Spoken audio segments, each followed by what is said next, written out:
Hey, how's it going? Martin here.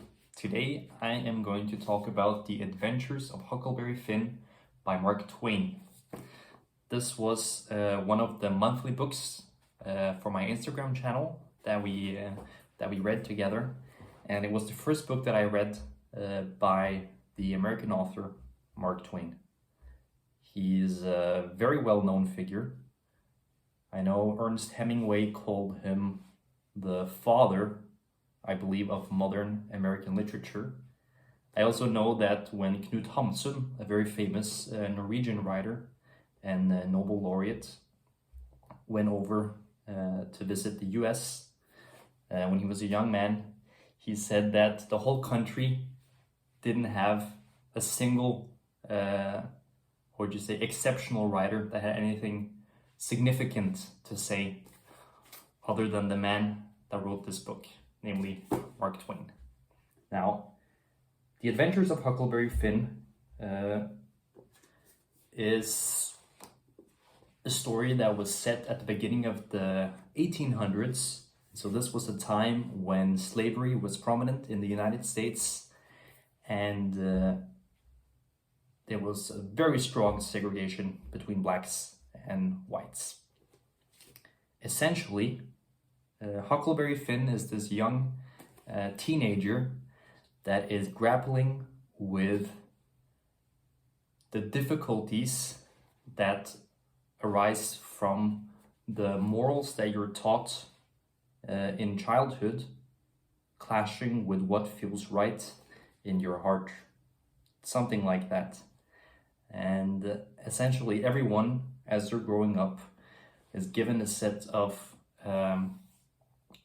ideas and morals to follow, which are associated with the culture that they're living in. And these may not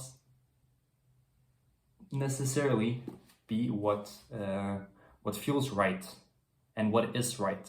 And this is certainly the case as we can look back on slavery, for instance, which is certainly an extremely degrading position to be in and to put someone in, and is morally wrong.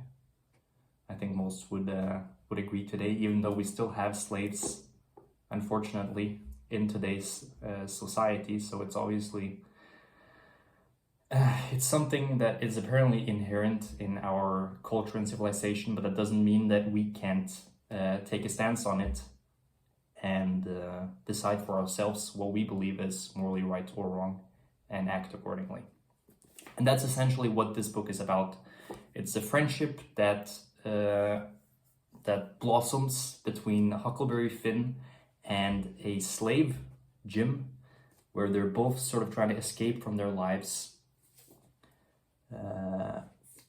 Huckleberry Finn has a father that is a narcissist, abusive, and Huckleberry Finn came upon a bit of money, and as soon as that happens, his drunk and abusive father came back into his life, and he's trying to take the money away from him, and he's trying to pull Huckleberry Finn down.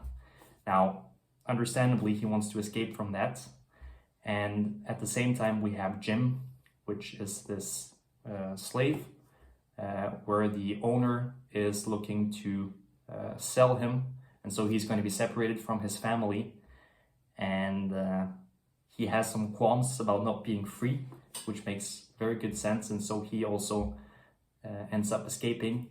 They meet, and this adventure ensues where they're traveling down the Mississippi River, experiencing a bunch of different adventures together. It's a beautiful book. It sort of encapsulates this quality of teenage adventure, boyhood adventure, potentially girlhood adventure, I wouldn't know, in a really cool way. And it's beautiful prose as well. There's a lot of beautiful moments in the book. And I think fundamentally, the book tries to point at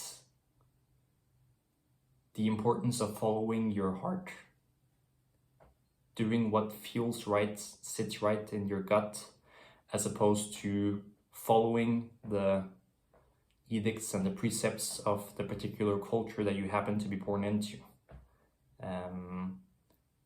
It was certainly quite the revolutionary thing to be writing at the time, I think. And it's an incredibly important message that we could all benefit from. And that's probably why this is one of the great American novels, which is sort of dealing with some really important issues that is part of the history of the United States, but that's also sort of a lesson that we can take across the world, because this is an issue no matter where you are on the planet. And so if you're looking for a great American classic to dive into, then there's no better place to start than by The Adventures of Huckleberry Finn by Mark Twain.